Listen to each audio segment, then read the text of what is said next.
नमस्कार दोस्तों, स्वागत है आप सभी का अपने YouTube चैनल एम के ज्ञान केंद्र में। साथियों, आज हम आपको ऐसे शख्स और व्यक्ति जो सफाई कर्मचारी यूनियन के अध्यक्ष हैं, जो बैकबोन यानी रीढ़ की हड्डी है सफाई कर्मचारी यूनियन के, अब आज हम आपको नंद किशोर जी ढिंडोरिया जी से मिलाते हैं और सफाई कर्मचारी भर्ती को लेकर उनका इंटरव्यू करते हैं कि कल जो 10 जनवरी को जो डीएलबी स्वायत्त शासन विभाग में ज्ञापन दिया जाएगा सफाई कर्मचारी भर्ती 2023 और 24 को लेकर, जो पहले 13,184 पदों पे हुई थी, फिर 6 अक्टूबर को विज्ञप्ति जारी हुई और 16 अक्टूबर से फॉर्म रीओपन थे, लेकिन 9 अक्टूबर को आचार संहिता लगने के कारण भर्ती स्थगित कर दी गई।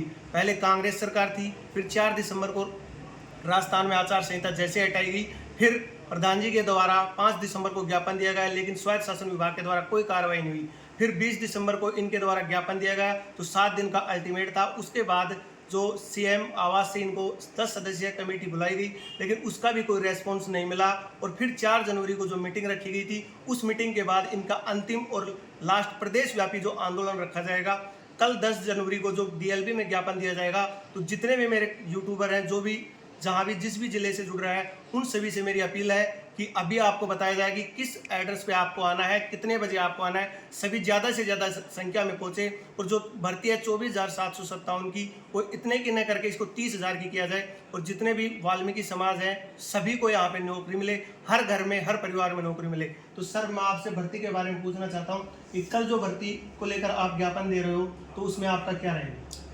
कल हम जो 13,184 सफाई कर्मचारी की भर्ती राज्य सरकार, पूर्ववर्ती राज्य सरकार ने निकाली थी, उसके संदर्भ में उसके बाद 11,757 सफाई कर्मचारी की भर्ती निकाली थी। उसके आवेदन 16 तारीख से भरे जाने थे, परंतु आचार संहिता लगने के कारण सफाई कर्मचारी की भर्ती की जो आवेदन प्रक्रिया थी उसको स्थगित कर दिया गया।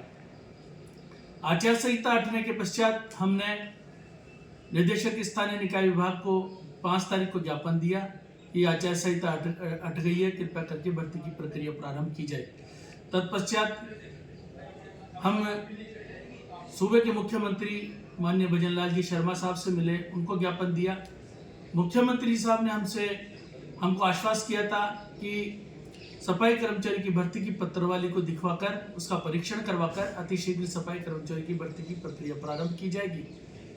भर्ती की प्रक्रिया प्रारंभ नहीं की गई है। 7 दिन का हमने ज्ञापन दिया था, ज्ञापन की समयावधि खत्म हो चुकी है।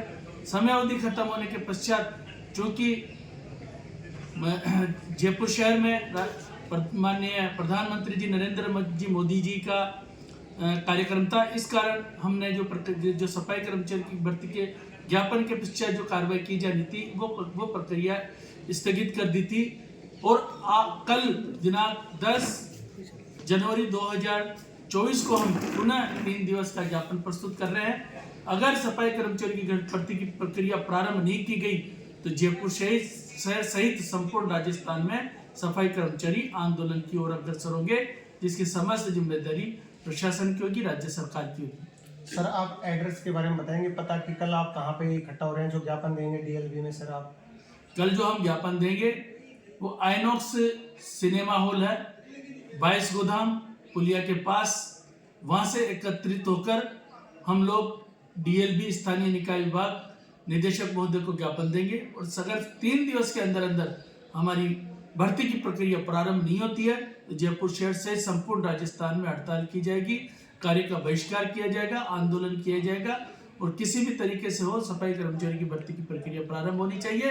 क्योंकि 13,184 सफाई कर्मचारी की भर्ती की जो प्रक्रिया थी वो पूरी तरीके से उनके आवेदन 8 लाख आवेदन सरकार के पास प्राप्त हो चुके हैं, करोड़ों रुपए सरकार के पास एकत्रित हो गए हैं, परंतु सरकार वो 13,184 सफाई कर्मचारी की भर्ती की आगे की भी कार्रवाई नहीं कर रही है। उसके बजाय 11,757 सफाई कर्मचारी की भर्ती की प्रक्रिया के आवेदन प्राप्त करने थे, वो प्रक्रिया भी नहीं कर रहे हैं। इस कारण हम कल आइनॉक्स सिनेमा 22 गोदाम पुलिया के पास एकत्रित होकर डीएलबी स्थानीय निकाय विभाग सिविल लाइन फाटक के पास जाएंगे और ज्ञापन देंगे। सर, मैं आपसे एक बात और करना चाहता हूँ, जो फॉर्म भरे गए थे 13,184, जिसमें 8,35,000 के आसपास फॉर्म भरे गए थे, लगभग करोड़ों रुपए जा चुके, अब तक कोई कार्रवाई नहीं। पहले कांग्रेस सरकार थी, अब नई सरकार बीजेपी बन चुकी है, तो पहले सरकार ने 2018 में लॉटरी सिस्टम था, फिर कांग्रेस सरकार ने प्रैक्टिकल इंटरव्यू रखा। तो अब जो नई सरकार बनी है, तो आपके अनुसार प्रैक्टिकल इंटरव्यू से होना चाहिए या लॉटरी से होना चाहिए? बिल्कुल, सफाई कर्मचारी की भर्ती, जो लोग सफाई का कार्य कर रहे हैं वो लोग ही सफाई के कार्य में भर्ती होने चाहिए। ऐसा नहीं है जो 2018 में जिस तरीके से सफाई कर्मचारी की भर्ती हुई और जिन लोगों ने सफाई के कार्य पे भर्ती तो हो गए, परंतु वो आज भी सफाई का कार्य नहीं कर रहे हैं। सफाई का कार्य प्रैक्टिकल के आधार पर होना चाहिए। जो सफाई का कार्य करेगा वो इस सफाई कर्मचारी की भर्ती में शामिल हो। साथियों, आप सुन सकते हैं कि भर्ती होनी चाहिए प्रैक्टिकल और इंटरव्यू से, बिल्कुल जायज़ है। पहले 2018 में लॉटरी सिस्टम हुआ था, तो काफ़ी अभी भी ऐसे जो जिनको रोजगार मिल चुका है लेकिन काम नहीं करते हैं सफाई का, तो जो प्रैक्टिकल और इंटरव्यू दे के जो आएगा तो उसका पूरा नॉलेज रहेगा।